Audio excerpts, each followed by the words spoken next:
This week we're looking at when the historical present tense clashes with history. And our example is in John chapter 5 verse 2. Let us begin with a reading of that in the English from the ESV. This is verses 1 and 2. After this there was a feast of the Jews, and Jesus went up to Jerusalem. Now there is in Jerusalem by the sheep gate a pool in Aramaic called Bethesda, which has five roofed colonnades. Now I want to look at this little phrase here in Koine. Estin de en tois Jerusalemoi. Estin, he, she, or it is, de, and there is, en tois Jerusalemoi, in Jerusalem. So, and in Jerusalem there is a pool by the sheep gate in Aramaic called Bethesda. So let's take a look at this verb choice that John makes here. We have estin, which is a present indicative third person singular from me, and as I mentioned earlier, it is he, she, or it is in the present tense. There is a pool near the sheep gate. But we might expect, because this is talking about something that happens later in history, we might expect the imperfect indicative third person singular, ein, he, she, or it was.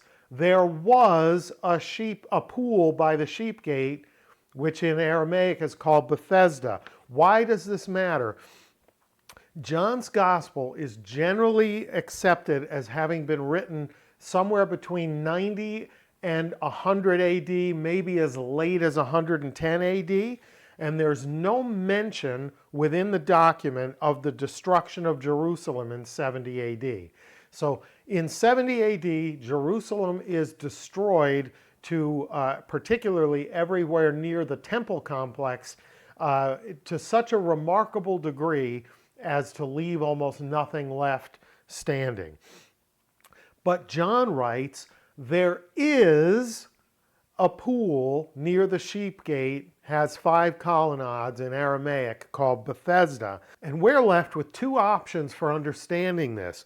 Option 1, either John wrote this prior to 70 AD while there still is a pool with a colonnade, 5 colonnades by the sheep gate called Bethesda, which virtually no one argues that he wrote this prior to 70 AD, or we need a grammatical explanation. And thankfully there is a ready grammatical explanation. Let's talk about the historical present tense. The historical present tense occurs in colloquial speech in narrative storytelling, and it employs the present tense while describing events that happened in the past to add a liveliness or a vividness to the story. Interestingly, this is something that is used more by the less sophisticated writers in Greek in general, but particularly in the New Testament. So John uses this historical present using present tense verbs to describe things that happened in the past between 160 and 170 times. Whereas Luke, who's a very sophisticated Greek writer, only does it 11 times. So imagine that I'm telling you a story about me convincing my neighbor that my dog can talk. So he says to me, if that dog can really talk, what did he say? And I says to him, nothing worth repeating. So I'm using says, even though I'm telling you about something that happened in the past, that happened yesterday. I'm using says to liven it up, to make it vivid. It's colloquial, it's bad English, but it gives that sense of presence, of here and now, to a story about something that happened yesterday. So you see the effect of the historical present? Let's take a look at some clear examples of the historical present in Matthew's Gospel, chapter 26, verse 40.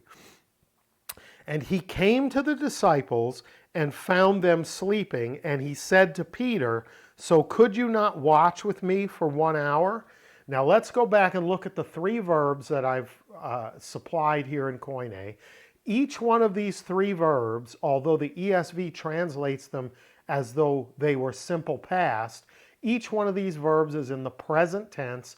These are historical present tense verbs.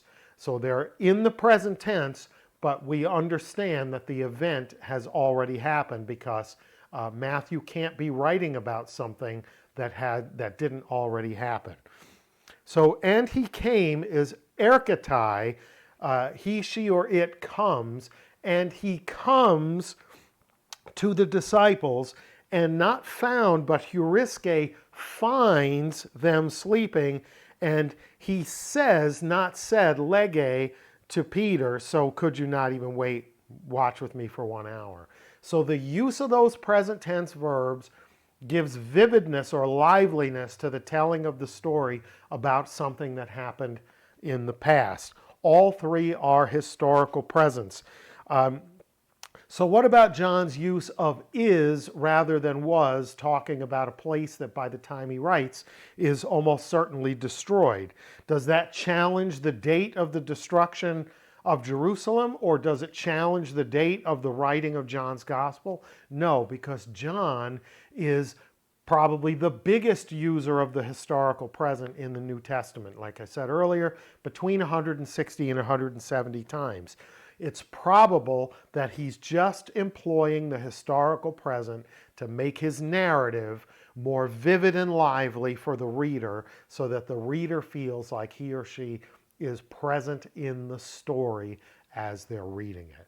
That's what the historical present does. It violates some rules of grammar, but it makes the story, a narrative storytelling about an event, feel more present and lively to the hearer or the reader.